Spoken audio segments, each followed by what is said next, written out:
Welcome to the U.S. Defense Line channel. The Ukrainian army shocked the Russian army. Russian experts did not solve the abnormal activity of the Ukrainian troops. Moscow began to pay the penalty for the activities of the Kyiv government in a very large way. The Putin administration revealed the white swan and the bear. NATO has officially arrived in the region.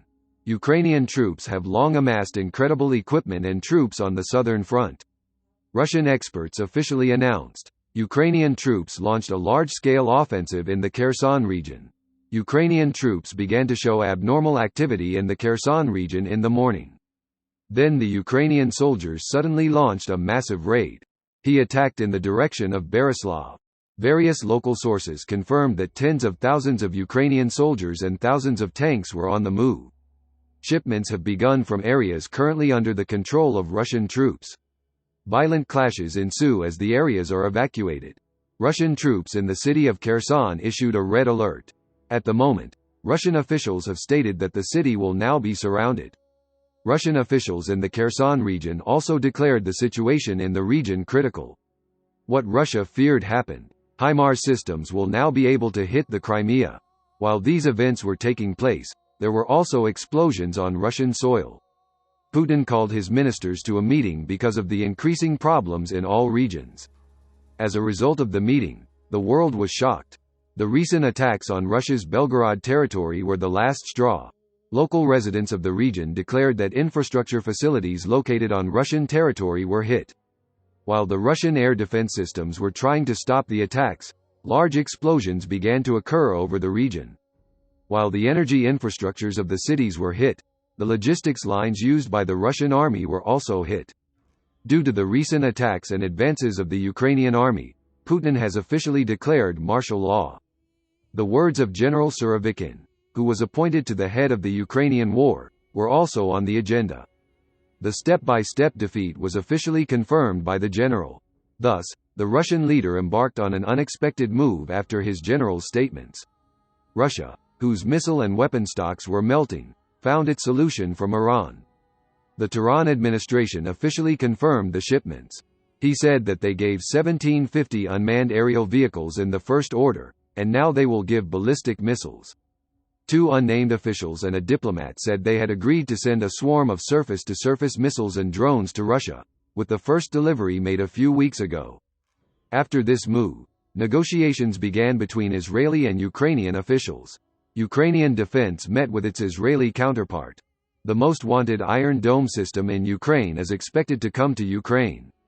Since the beginning of the war, Israel has been insisting not to send the systems requested by the Kyiv government. The involvement of Iran at the moment has lifted the Tel Aviv administration to its feet. Zelensky will finally hold a meeting until he contacts the Tel Aviv administration.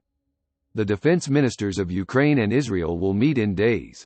While this meeting is eagerly awaited, it is expected to talk about what can be done for the Iron Dome system to reach Ukraine. On the other hand, while the war was going on, the commander of the Russian forces in Ukraine went on the air and signed a statement like a confession. The newly appointed commander of the Russian forces in Ukraine, General Sergei Surovikin, spoke on Russian state television.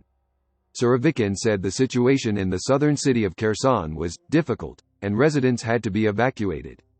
The Russian commander officially admitted that the course of the war was bad.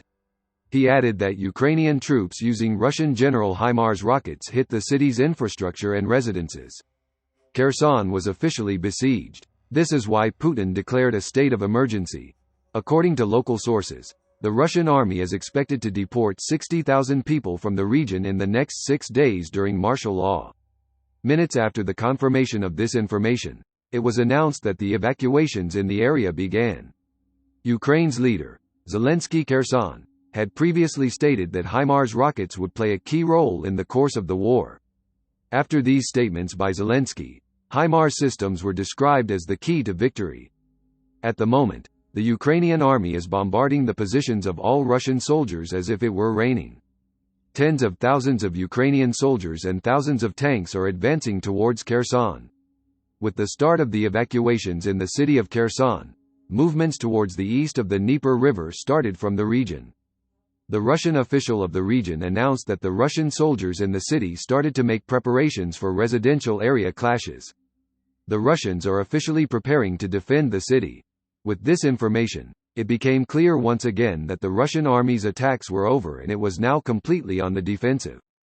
After the general admitted that the region was difficult, Russia made a big move. The Russian Air Force is officially on red alert. As a result of the tension in the middle, Russia emerged its White Swan and Bear. NATO and Moscow have been pretty close to nuclear war since the 1962 Cuban Missile Crisis. While Putin's ability to risk a nuclear war was causing serious concern all over the world, U.S. President Joe Biden took a very serious step. Stating that the world was facing Armageddon for the first time in 60 years, President Biden sent B-52 bombers to the region. The Kremlin used NATO's eastward expansion as an excuse because of the Ukraine war. That's why Russia sent 11 aircraft capable of carrying nuclear weapons to its borders. Now eyes are on Steadfast Noon, the alliance's annual nuclear deterrence exercise.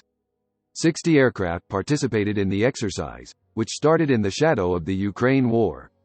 NATO does not share many details, emphasizing that the exercise was not planned as a reaction against Russia's attack on Ukraine. Because anyway, NATO did this every year. Pointing out that heavy weapons will not take the stage in the Steadfast Noon exercise, the alliance made some statements not to provoke Russia. NATO explained very well that the exercise was a training activity and not related to events taking place in the world. However, the alliance Unorthodox announced the start date of the exercise this year. Local sources also stated that this situation shows that the alliance is prepared for a possible nuclear war. Military experts also made a rather remarkable claim.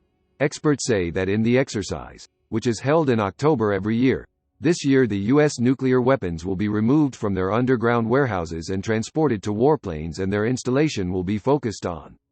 However, it is said many times that real weapons will not be used in the show of strength. While NATO insisted that the exercise would be formally held as training, unexpected moves came from Russia. Russia officially started the Grom exercise. Last year, Russia did the Grom drill again.